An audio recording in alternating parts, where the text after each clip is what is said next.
현대산업개발 본사 압수수색은 오늘 오전에 이뤄졌고요.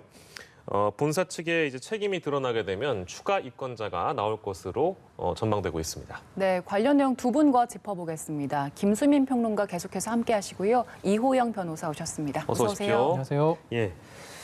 이번 사고는 지난 9일에 발생했습니다. 지금 딱 일주일 지나서 HDC 현대산업개발 본사에 대한 압수수색이 이루어진 건데요. 유의미한 어떤 증거 자료가 나올 수 있을 것으로 보입니까? 어떻습니까, 평론가님?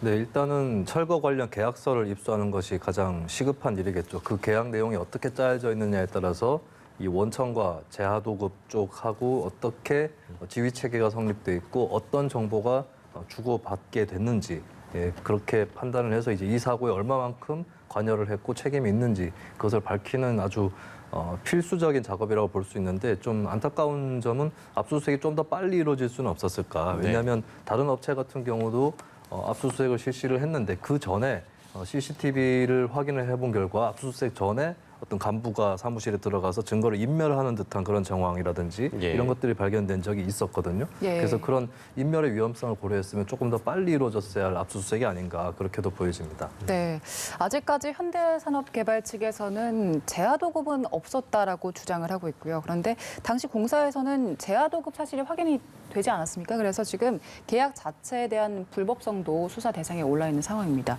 근데 지금 재하도급 그 구조 자체가 굉장히 복잡하잖아요. 네. 압수수색을 해서 만약에 시공사에 혐의가 있다고 하더라도 그걸 책임을 얼마나 밝혀낼 수 있겠습니까? 쉽지 않을 것 같아요. 먼저 이제 재하도급을 이제 법률에서 이렇게 규제하고 있는 취지가 계속 이런 시공사가 한번 하도급을 줬는데 이것을 다시 재하도급 또 계속 이렇게 하도급을 주게 되면 그 안에서 이제 업체들이 마진을 남기게 되고 그러면 결국은 공사가 부실해질 수밖에 없으니까 이제 관계 법령에서 이렇게 재하도급을 금지하고 있는데 지금 이 광주 붕괴된 건물 같은 경우는 지금 재하도급을 업체, 그러니까 쉽게 말하면 현대산업개발의 하도급을 받은 업체가 실제로 철거공사하지 않은 건 이미 드러나 있어요. 그러면 문제는 이렇게 불법적인 재하도급이 이루어진 경위에 있어서 HDC가 이걸 그럼 알았느냐? 알았다고 하면 공범으로 처벌될 것이고요. 만약에 몰랐다고 하면 이제 그런 부분을 충분히 소명을 이제 수사 과정을 통해서 아마 밝힐 것이고요. 그래서 이런 불법 재하도급과 관련해서 이것을 알았거나 아니면은 몰랐다 하더라도 이런 이제 관리 감독상의 의무를 위반한 점이 나온다고 하면 현대산업개발 관계자에 대한 추가 어떤 수사나 입건, 기소가 이루어질 가능성을 배제할 수 없다. 그런 말씀드리고 그다음에 이제 문제는 이제 그런 얘기도 나오더라고요. 이게 보면은 중대재해처벌법 뭐 적용이 만약에 지금 아직 시행은 안 되고 있지만 만약에 시행되고 있었다 하면은 이 사건에 적용될 수 있는 거 아니냐라고 하는 것에 대해서도 이게 설사 중대재해법이 지금 자막에도 나오고 있지만 내년 시행이 되더라도 이 중대재해처벌법에 지금 이 사건이 적용되긴 조금 어려워 보인다라고는 그런 이제 지적들이 많이 나오고 제가 이제 법 조문을 좀 찾아보니까 정말로 그렇겠더라고요. 보면은 이제 중대재해처벌법을 적용하기 위해서는 이 법률의 어떤 범죄가 성립하기 위한 구성 요건들을 충족해야 되는데 이 법률 요건이랑 지금 이 사건랑은 좀 맞지가 않아요. 그러면은 이제 중대산업재해가 적용이 되거나 아니면 중대시민재해 이 두 가지 중에 하나여야 되는데 일단은 중대산업재해 같은 경우는 적용이 안 되고 왜냐하면은 이거 중대산업재해 같은 경우는 그 노무를 제공하다가 근로자들이 사망한 경우가 중대산업재해인데 지금 이거는 길을 가던 시민들이 사망을 하고 다친 사건이어서 중대산업재해는 일단 안 되고 그럼 나머지가 이제 중대시민재해라고 봐야 되는데 이 중대시민재해에 해당될 수 있는 그런 시설물 기준에 대한 요건들이 보면은 뭐 공중이용시설이라든지 아니면은 시설물 안전 유지 관리에 관한 특별법상 이제 시설물 뭐 다중이용업소 안전관리에 관한 특별법상 이런 영업장 이런 것들인데 여기에 다 적용되기 좀 어려워 보인다. 그러면 남은 것은 이 중대재해법상의 이런 시설물 기준에 대해서 지금 대통령령을 제정 중인데 지금 아직 마련이 안 됐거든요. 이런 것을 좀 더 구체화해서 이렇게 지금 광주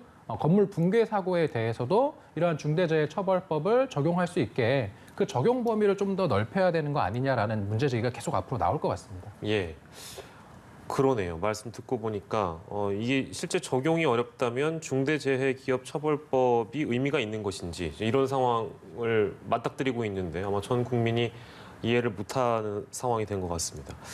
예, 그리고 어제는 광주시청하고 동구청에 대해서도 압수수색이 이루어졌는데 어떤 걸 또 규명하기 위해서 이루어졌다고 봐야 될까요? 네, 이 철거 작업 같은 경우는 감리, 현장에서 안전이라든지 이런 것들을 감독하고 하는 그 업무에 대해서 지자체의 책임이 있습니다. 감리 업무는 이제 주로 지자체에서 건축사를 감리자로 지정을 일단 해두거든요. 예. 이것이 바로 광주광역시의 소관입니다.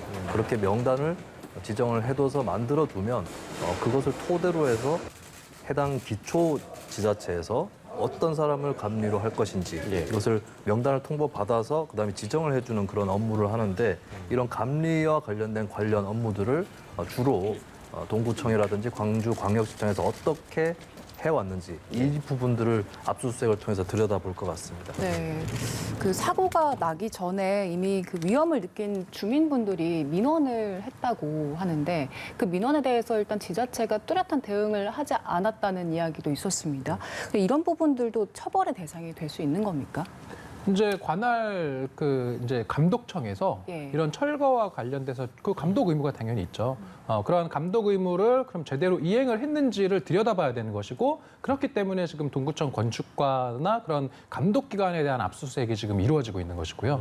그다음에 지금 감리 업체에 대해서도 지금 보면은 이런 현장에 그 감리자가 상주하지 않았다라고 하는 거 아니겠습니까? 네. 이게 보면은 이제 그거 자체가 불법은 아니라고 하더군요. 예. 이제 이게 감리자가 현장에 계속 상주하는 계약이 있고 그다음에 현장에 비상주하는 방식의 계약도 얼마든지 체결할 수 있는데 그러면 두 계약 중에 어떤 계약을 체결하겠어요? 그 건축주나 이런 사람들 입장에서는 비용을 조금이라도 줄일 수 있는 그런 비상주 방식의 계약을 맺을 수밖에 없어서 저는 사실 이런 사고 터질 때마다 정말 항상 생각 드는 게 이런 관련자 처벌에 온통 이슈가 집중되고 이런 사고가 계속 발생되는 원인에 대해서는 개선이 안 되고 있지 않습니까? 제가 네네. 최근에 기사 보니까 매년 사고가 발생하고 있다고 하는 거예요. 이 건물 붕괴 사고가 예.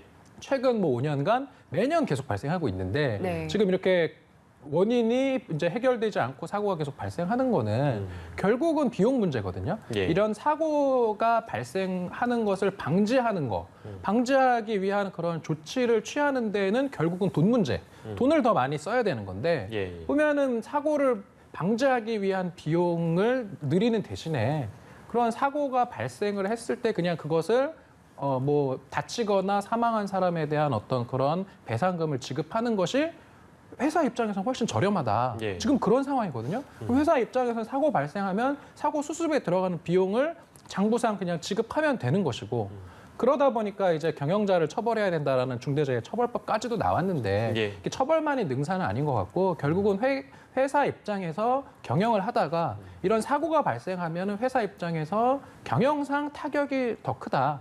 이렇게 어떤 주의 구조를 좀 바꿔주는 그러한 법령 개정이 필요하다. 이런 얘기는 계속 제기되고 있는데 예. 법이 계속 안 바뀌더라고요. 그렇습니다. 뭐 이제 관련된 책임 있는 사람을 처벌하는 건 뭐 당연한 일일 텐데 전체적인 틀과 구조를 살펴봐서 근본적인 원인이 무엇인지를 캐치해내는 게 중요하다는 말씀이셨어요.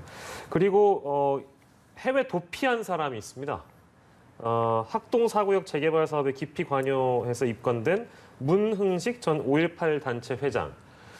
근데 지난 13일이었습니다. 그러니까 그 3일 전에 도피를 한 거죠. 그래서 이게 뒷북 입건 아니냐 이제 이런 지적이 나오고 있다면서요. 그렇죠. 이게 건물 무너진 게 9일이잖아요. 그렇습니다. 네, 그런데 문흥식 전 회장이 지금 도피한 게 13일, 그러니까 4일 후에 도피를 했어요. 예. 그러면은 4일이라는 시간을 두고 그 이후에 지금 또 보면 입건을 하고 있는 거. 예. 결국은 해외에 나가면은 아무리 이제 국제 형사사법 공조가 있어서 인터폴의 협조를 받아서 뭐 국내 송환을 하는 제도는 있습니다만은 네. 실제로 해외에서 그러면 그쪽에서 또 체포해야 되거든요. 예.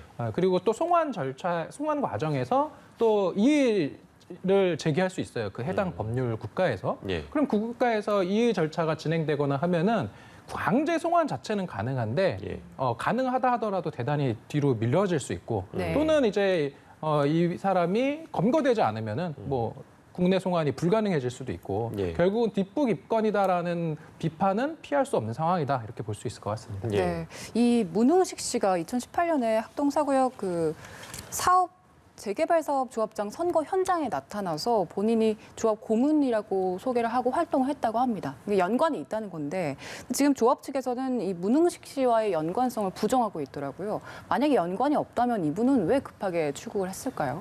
네, 이 출국 정황도 상세히 들여다볼수록 좀 이해 안 되는 부분들이 있는데요. 이를테면 13일에 출국을 했는데 12일에도 광주에서 보였다라고 합니다. 근데 그 사이에 뭐 서울에도 갔다는 얘기가 있고 그렇게 빨리 전격적으로 출국을 했던 배경이 무엇일까? 예. 그 원인도 궁금하지만 한편으로는 어떻게 출국했을까도 궁금해지는 대목이에요. 네. 그러니까 혼자서 여러 가지 그냥 감으로 출국을 그냥 한 것인지 아니면 우연히 한 것인지 이런 걸 떠나서 어떤 조력자가 있었던 건 아니냐 이런 또 의심까지도 나올 수 있는 그런 상황이거든요. 예. 한편에서는 뭐 문흥식 씨가 자진 뭐 입국을 해서 조사를 받을 거다 뭐 이런 얘기도 좀 나돌고 있는데 아직까지 뭐 진위라든지 이런 것들을 확인하는 그럴 만한 단계는 아닌 것 같아서 좀 여러 가지로 촉각이 곤두설 수밖에 없는 그런 문제가 될 것 같습니다. 이제 방금 말씀하신 그 진위에 대한 부분은 사과문, 그 문흥식 전 회장 이름으로 작성된 사과문이 나왔다고 하는데 이게 지금 출처가 불분명해서 지금 그렇게 말씀하신 거죠? 네, 이게 5.18 단체의 회원 채팅방에 올라온 것이라고 하고 그리고 이것을 올린 사람은 문흥식 씨 본인은 아니고 측근이 올렸다고 해요. 예. 여러 가지로 놓고 봤을 때는 뭐 실제로 문흥식 씨가 작성한 메시지일 수도 있다는 생각이 들기는 합니다. 예. 이 내용을 보면 이제 저로 인해 상처드리게 돼서 참담한 심정으로 사죄드린다라고 하는 뭐 최소한 도의적 수준의 사과 정도 예, 그렇게 보이는 내용이 있었고요. 그리고 이제 모든 조사에 가까운 시일 내에 임할 생각이다라고 그렇게 메시지를 올렸는데 근데 사실은 이 메시지가 문흥식 씨가 작성했는지 아닌지 이걸 떠나서 실제로 문흥식 씨가 앞으로 어떻게 행동할지가 더 관건이 되는 거거든요. 예. 이런 메시지도 사실은 눈속임이라든지 어느 정도 시간을 벌기 위해서 올렸을 가능성도 있기 때문에 예. 결국에 결백을 입증하기 위해서는 본인이 빨리 나타나는 것밖에는 방법이 없을 것이고 그리고 이 본인에 대한 신병 인도가 빨리 진행이 되지 않는다면 네. 주변 인물이라도 놓고 경찰에서 조속하게 수사를 해서 이 상황을 파악을 해야 될 것 같습니다. 예. 알겠습니다. 그리고 내일 오전에 피의자 신문이 열립니다. 굴착기 기사 그리고 현장 책임자 이 두 명을 대상으로 열리는데 구속 여부는 어떻게 보세요? 일단은 지금 그 현장 책임자에 대해서는 좀 구속 가능성이 높아 보인다라고 저는 보고요.